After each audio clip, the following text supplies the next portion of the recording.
ಇದು ಕೋಲಾರ ಜಿಲ್ಲೆಯ ಮಾಲೂರು ತಾಲೂಕಿನ ಯಶವಂತಪುರ ಗ್ರಾಮದ ದೃಶ್ಯಗಳು. ಬೆಂಗಳೂರು ನಗರಕ್ಕೆ ಒಂದು ರೀತಿಯಲ್ಲಿ ಹೊಂದಿಕೊಂಡಿರುವ ಮಾಲೂರು ತಾಲೂಕಿನ ಪ್ರತಿ ಗ್ರಾಮದಲ್ಲಿ ಸಹ ಭೂಮಿಯ ಬೆಲೆ ಕೋಟಿ ಕೋಟಿ ಇದೆ. ಕೈಗಾರಿಕಾ ವಲಯ, ರಾಷ್ಟ್ರೀಯ ಹೆದ್ದಾರಿಗಳು ಹಾದು ಹೋಗಿದ್ದು ಅಂತಾರಾಜ್ಯ ಗಡಿಯೂ ಕೂಡ ಮಾಲೂರು ತಾಲೂಕಿಗಿದೆ. ಹಾಗೆಯೇ ಯಶವಂತಪುರ ಗ್ರಾಮ ಕೂಡ ಬೆಂಗಳೂರು ಮತ್ತು ಮಾಲೂರು ಮಧ್ಯ ಇರುವ ಈ ಗ್ರಾಮ ಕೃಷಿ ಪ್ರಧಾನ ಗ್ರಾಮ. ಸುಮಾರು 500ಕ್ಕೂ ಹೆಚ್ಚು ಕುಟುಂಬಗಳು ಜೀವನ ಸಾಗಿಸುತ್ತಾ ನೆಮ್ಮದಿ ಜೀವನ ಸಾಗಿಸುತ್ತಿದ್ದಾರೆ. ಕೃಷಿಯೇ ಇಲ್ಲಿ ಪ್ರಧಾನ. 25 ವರ್ಷಗಳ ಹಿಂದೆ ರಾಜ್ಯದಲ್ಲಿಯೇ ಮೊದಲ ಬಾರಿಗೆ ಕೃಷಿ ಹೊಂಡ ಮಾಡುವ ಮೂಲಕ ಗಮನ ಸೆಳೆದ ಗ್ರಾಮ ಇದು. ಈ ಗ್ರಾಮದ ಭೂಮಿಗೂ ಕೂಡ ಚಿನ್ನದ ಬೆಲೆಯೇ ಇದೆ. ಎಕರೆಯೊಂದಕ್ಕೆ ಕೋಟಿ ಕೋಟಿ ಬೆಲೆ ಇದೆ. ಆದರೆ ಈಗ ಈ ಗ್ರಾಮದ ಜನರ ನೆಮ್ಮದಿಗೆ ಭಂಗ ತಂದಿರೋದು ಅಲ್ಲಾಗಿರುವ ಒಂದು ಸರ್ವೆ ಕಾರ್ಯ. ಹೌದು, ಕಳೆದ 3 ತಿಂಗಳ ಹಿಂದೆಯೇ ರೈಲ್ವೆ ಇಲಾಖೆಯ ವತಿಯಿಂದ ಸರ್ವೆ ಕಾರ್ಯ ಮಾಡಲಾಗಿದ್ದು ಅಲ್ಲಲ್ಲಿ ಮಾರ್ಕ್ ಮಾಡಲಾಗಿದೆ. ಹಾಗಾಗಿ ಗ್ರಾಮದ ಜನರಲ್ಲಿ ತಮ್ಮ ಊರಿನ ಮೇಲೆ ರೈಲ್ವೆ ಟ್ರ್ಯಾಕ್ ಹಾದು ಹೋಗಲಿದ್ದು ಗ್ರಾಮಕ್ಕೆ ಗ್ರಾಮವೇ ಖಾಲಿ ಮಾಡಬೇಕು ಎನ್ನುವ ಆತಂಕದಲ್ಲಿದ್ದಾರೆ. ನಮಗೆ 2 ತಿಂಗಳ ಹಿಂದೆ ಒಂದು ಮಾಹಿತಿ ಬಂತು, ಈ ಥರ ಇಲ್ಲಿ ಸರ್ಕ್ಯುಲರ್ ರಿಂಗ್ ರೈಲ್ದು ಪ್ರಾಜೆಕ್ಟು ಮಾಡ್ತಾ ಇದ್ದಾರೆ ಅಂದ್ಬಿಟ್ಟು ನಮಗೊಂದು ಮಾಹಿತಿ ಬಂತು. ಮಾಹಿತಿಯಿಂದ ನಮ್ಮೂರು ಯಶವಂತಪುರ ಗ್ರಾಮ ಮುಖ್ಯವಾಗಿ ಬಂದು ನಮ್ಮದು ವ್ಯವಸಾಯ ಮಾಡ್ತಾರೆ ಜನ ತುಂಬ ಜಾಸ್ತಿ ಇದ್ದೀವಿ ಇಲ್ಲಿ. ಸೊ ವ್ಯವಸಾಯ ನಂಬಿಕೊಂಡು ನಾವೆಲ್ಲ ಜೀವನ ಮಾಡ್ತಾಯಿದ್ದೀವಿ ಇಲ್ಲಿ.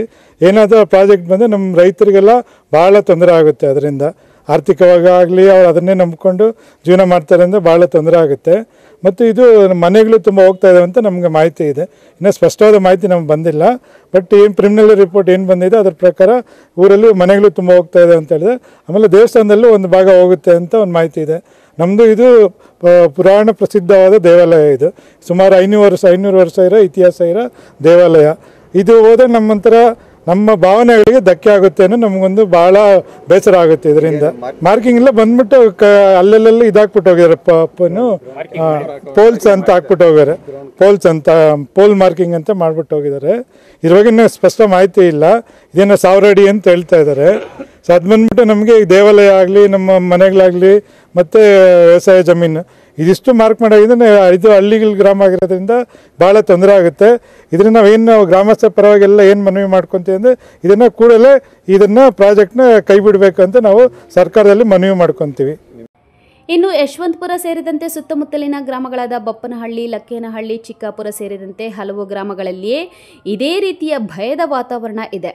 ಬೆಂಗಳೂರು ನಗರದ ಸುತ್ತಲೂ ಸಾರಿಗೆ ಸಾಂದ್ರತೆ ತಡೆಯಲು Bengaluru outer railway ring road ನಿರ್ಮಾಣ ಮಾಡಲಿದ್ದಾರೆ. ಅದು ದೇವನಹಳ್ಳಿಯಿಂದ ಮಾಲೂರಿನಿಂದ ಆನೇಕಲ್, ನಂತರ ಮಾಗಡಿ, ಹೀಗೆ ಬೆಂಗಳೂರು ಸುತ್ತ ಈ ರೈಲ್ವೆ ಮಾರ್ಗ ಹಾದು ಹೋಗಲಿದೆ. ಇದು ಸದ್ಯಕ್ಕೆ ಈ ಗ್ರಾಮಗಳಲ್ಲಿ ಇರುವ ಜನರ ಮಾತು. ಯಾರೂ ಕೂಡ ಇದುವರೆಗೂ ಈ ಕುರಿತಂತೆ ಅಧಿಕೃತ ಮಾಹಿತಿ ನೀಡಿಲ್ಲ.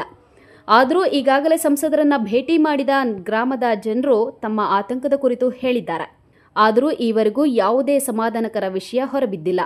ಒಂದು ಮಾಹಿತಿ ಪ್ರಕಾರ ಈ ಯಶವಂತಪುರ ಗ್ರಾಮದ ಬಳಿಯೇ ಒಂದು ರೈಲ್ವೆ ಜಂಕ್ಷನ್ ನಿರ್ಮಾಣ ಆಗಲಿದೆ. ಇದಕ್ಕೆ ಇಡೀ ಗ್ರಾಮದ ಭೂಮಿ ಹೋಗಲಿದೆ. ಹೀಗಾಗಿ ಈಗಾಗಲೇ ಸರ್ವೆ ಮಾಡಿ ಮಾರ್ಕ್ ಮಾಡಿದ್ದಾರೆ. ತಮ್ಮ ಭೂಮಿಗೆ ಯಾವತ್ತಿದ್ದರೂ ಕೂಡ ಚಿನ್ನದ ಬೆಲೆ ಇದೆ ಎಂದುಕೊಂಡು ಕೃಷಿಯಲ್ಲಿ ತೊಡಗಿಸಿಕೊಂಡು ನೆಮ್ಮದಿ ಜೀವನ ಸಾಗಿಸುತ್ತಿದ್ದ ಗ್ರಾಮಗಳಲ್ಲಿ ಈಗ ಆತಂಕ ಮನೆ ಮಾಡಿದೆ.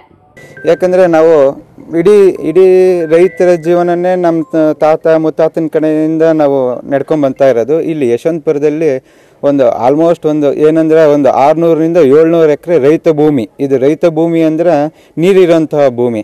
ಇದು ಯಾವುದೇ ಬೋರ್ಡು ಭೂಮಿ ಅಲ್ಲ, ಯಾವುದೇ ಗಿಡ ಮರ ಬೆಳ್ಕೊಂಡಿರೋದಲ್ಲ. ಇದನ್ನೇ ನಂಬಿ ನಮ್ಮ ಇಡೀ ಗ್ರಾಮ ಇದರ ಆಧಾರದ ಮೇಲೇ ಜೀವನ ನಡೆಸ್ತಾ ಇರೋಂಥದ್ದು. ಇದರಲ್ಲಿ ಸುಮಾರು 2000-3000 ಜನ ಇದನ್ನೇ ನಂಬಿ ವ್ಯವಸಾಯ ಮಾಡ್ತಿದ್ದಾರೆ. ಮತ್ತು ಇದು ಮಾರ್ಕ್ ಮಾಡಿದ್ದಾರೆ. ಇದನ್ನು ಮಾರ್ಕ್ ಯಾವ ರೀತಿ ಮಾಡಿದ್ದಾರೆ ಅಂದರೆ ಗೂಗಲ್ ಅರ್ಥಲ್ಲಿ ಸಿಕ್ತೆ ನಮಗೆ.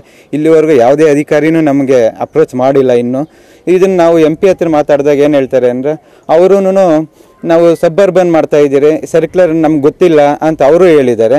ಇದನ್ನು ಯಾರನ್ನ ಮೀಟ್ ಮಾಡಬೇಕು ಅಂತ ನಮಗೂ ಒಂಥರ ಈಗ ಭಯದ ವಾತಾವರಣದಲ್ಲಿದ್ದೀರಿ.